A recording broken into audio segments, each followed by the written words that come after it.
I think my is a wormhole.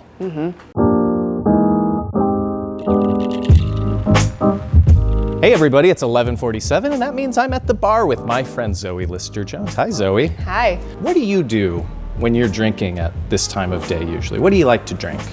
Oh, at this time of day? Probably like a mezcal. I like a mezcal on the rocks with lime juice. Ooh, and mezcal, that's smoky. Yeah. That's sultry. Yeah. Good. Anyway, you're here because it's South by Southwest 2023. It sure is. And the word on the street is Roku City. Roku City. Everyone's chanting that because your new show, Slip, which I got to watch, and I told you, this show is so good. Thanks. The premise, if I can actually quote you, Okay. in the show you say this, I think my pussy is a wormhole. I feel weird saying that, but It's okay. that kind of explains it, right? That is, Explain yeah. this in better terms than that. Slip follows a woman named May who's sort of stuck in a marriage that's working, but she's restless within, and she ends up cheating on her husband one night and wakes up the next morning to realize she's now married to the dude she cheated on her hubby with. And over the course of the season, she comes to understand that, through orgasm, she's being transported into a multiverse. I'm being transported to other dimensions every time I orgasm. Damn, that's goals. This brings me to my next question. Well, I have so many questions, but actually my coworker Abra had this question and I thought this was really great. She said, instead of waking up with a new partner after you orgasm, what would you like to happen each time you orgasm? And again, that's not my question. I would never ask such a thing. Wait, what would I like to happen each time I orgasm instead of waking up with a new partner? Yes. That's Abra? That's Abra. I'll give you her contact. My bills would get paid. She said her bills would get paid. So something that would happen, it could be a supernatural thing. Oh, I see. Okay. Do you think it's a bad question? Because again, Abra? Right. No, I see. Yeah, think about it. Because it is good. It is good. I mean, I think an orgasm in and of itself is pretty good. Yeah. I don't know if you need, a cherry on top. Yeah, but this show has the cherry on top. Well, sort of. Which is a multiverse of madness. A multiverse of madness. Yeah. It's I feel like whenever in my life, and I think this is a universal trait amongst many. Okay. When I connect with someone, I generally flash forward to what my life would look like with them. Yes. And so I decided to make a show in which that actually was a reality, where you'd be like, that person's hot and we're vibing. What if I had their child? Wow. Do you think your brain is moving too fast in some of these instances? And neither does my therapist. Everyone you meet, you're like, would he be a good father? It's a vague love addiction. Now, speaking of you fantasizing about being with someone. Timothée Chalamet.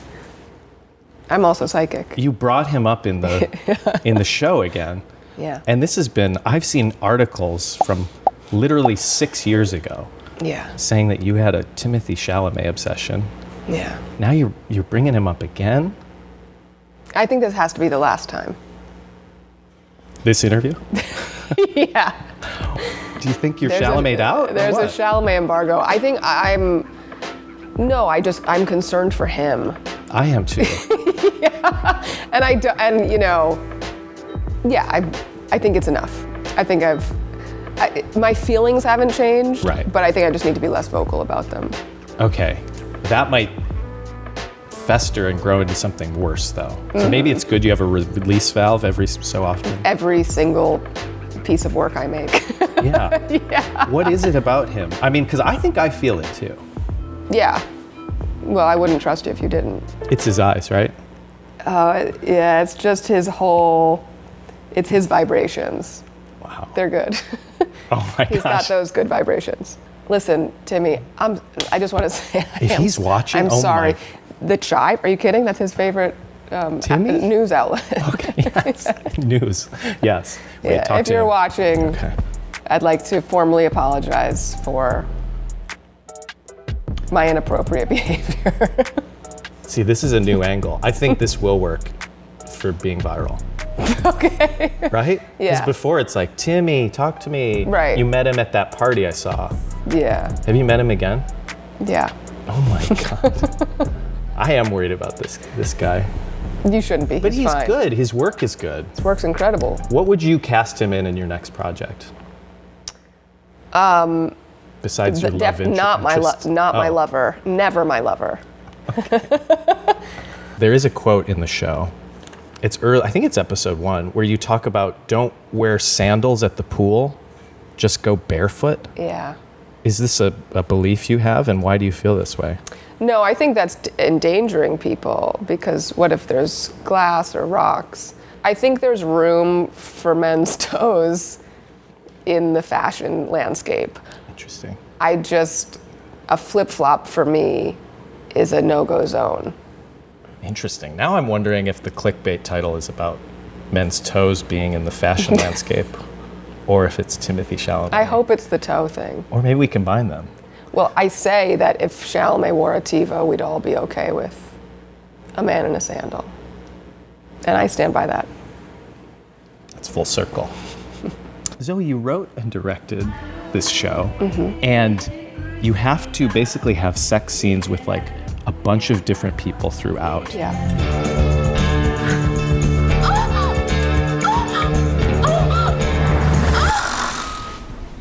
How do you choreograph that to match sort of the persona of each individual?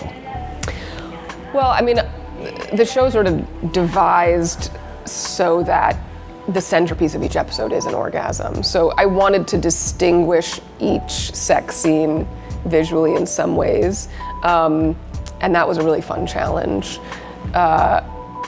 It was also a challenge to be directing from within a sex scene. Yeah. But a fun one. Never directed naked before, which freeing.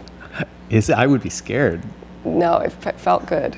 because you're the authority figure and you're like, we need a wider shot or Powerful. tighter shot. You know, it's powerful. Like, I mean, I think historically, obviously, women in sex scenes have been woefully mistreated and are generally under the, hands of a male director. And so for me to not only, be behind the lens directing these and choreographing these, but to also be like the body on screen it was super empowering. And yeah, you know, because you're in charge, it's a safe environment. You're not going to be pressured to do something that you might not want to do. So yeah, it probably ultimately results in a better product too. Yeah, and I mean, I think an exploration of female sexuality in particular is one that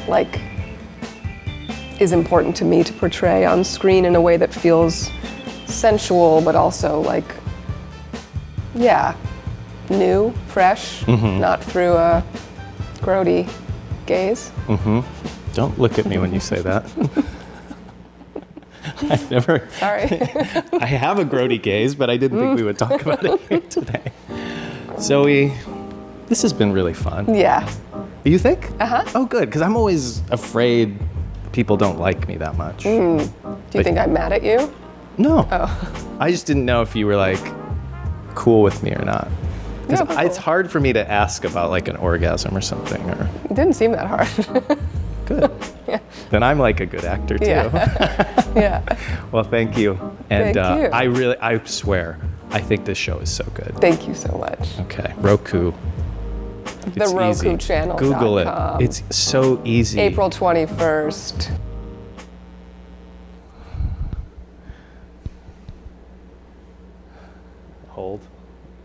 Hold for the thumbnail. Okay, thank you. Thank you.